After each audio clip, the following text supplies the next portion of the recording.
In today's video, I'm going to explain in depth the 5 most common espresso issues, how you can identify them, and how you can solve them so that you can continue brewing great espresso at home.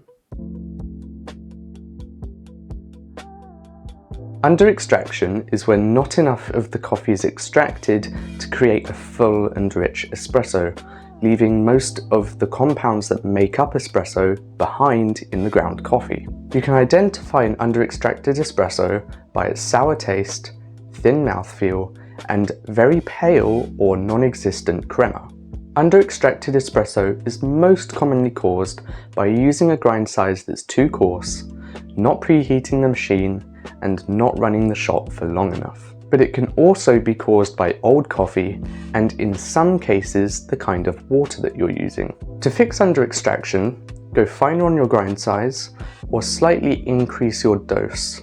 As a guideline, you want to aim for a shot time of 25 to 30 seconds. You're aiming to create a barrier with the coffee so that pressure can build up behind it and to provide water enough contact time to extract everything. Make sure you preheat your machine before every use, follow the manufacturer's recommendations or just leave it on for 30 minutes and it should be good to go. And always use fresh coffee.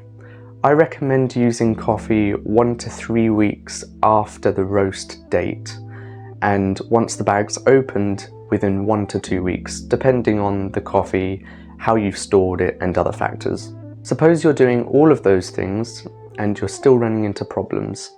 It could be down to your water. I'm not going to go too in depth about water in this video because it definitely deserves one of its own, but the simplest advice I can give is to ditch the tap water, buy a water filter jug, like for example a Brita filter, or try out different bottled waters from the supermarket, test them, see which ones work best, and pick the one that works. Over-extraction is the opposite of under-extraction, when the coffee's been extracted so much that significant amounts of the really nasty, bad-tasting compounds in coffee have extracted and entered the cup.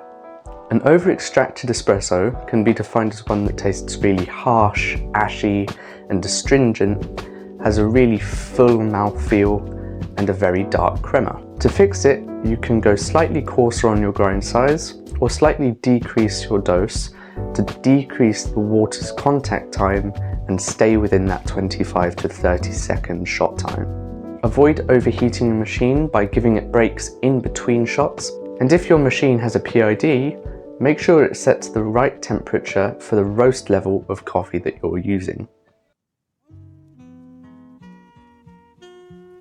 Crema is a natural foam that appears on the top of espresso, and it's formed through the dissolution and emulsion of carbon dioxide during the brewing process. When espresso moves from the high pressure environment inside the machine to the normal pressures outside of the machine, the gas becomes trapped in the coffee, creating an emulsion which is seen as a dense foam. When your espresso lacks crema, it could be because of a couple of things. You might not be getting a crema because the coffee that you're using is too old and the CO2 over time has just left the coffee. It could also be because your machine isn't building up enough pressure, as a minimum pressure of 6 bars is required to emulsify the gases and the oils to create crema. Ideally, espresso machines should run at 9 bars. To fix this, use fresh coffee, and as I suggested earlier, use it 1 to 3 weeks after roasting and within 1 to 2 weeks after opening. Make sure that you're not under extracting the coffee and that you are grinding fine enough to brew at 9 bar. If the machine's still having trouble with building up enough pressure, it could be down to an incorrectly set OPV or a machine fault. Channeling is when crevices and holes open up in the coffee bed, allowing water to run through the openings and bypass it. Channeling isn't always visible during extraction, but when it is, obvious signs can be seen as jets of espresso and a bias towards one side of the basket. Water always follows the path of least resistance, So if your espresso is channeling, it most likely indicates that there were weaknesses or an unevenness in the puck. This can be caused by an inconsistent grind size, large clumps of grounds, and improper tamping technique. Channeling can be fixed by using a WDT to break up clumps and improve the evenness and density of the grounds across the bed, and working on your tamping technique to make sure that you tamp correctly to avoid side channeling. If your espresso is inconsistent from shot to shot, it can be quite frustrating, especially when you're doing all of the good things like preheating your machine before use, weighing everything out, and thorough puck prep.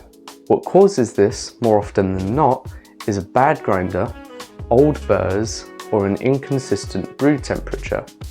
But channeling and bad coffee can also cause it as well.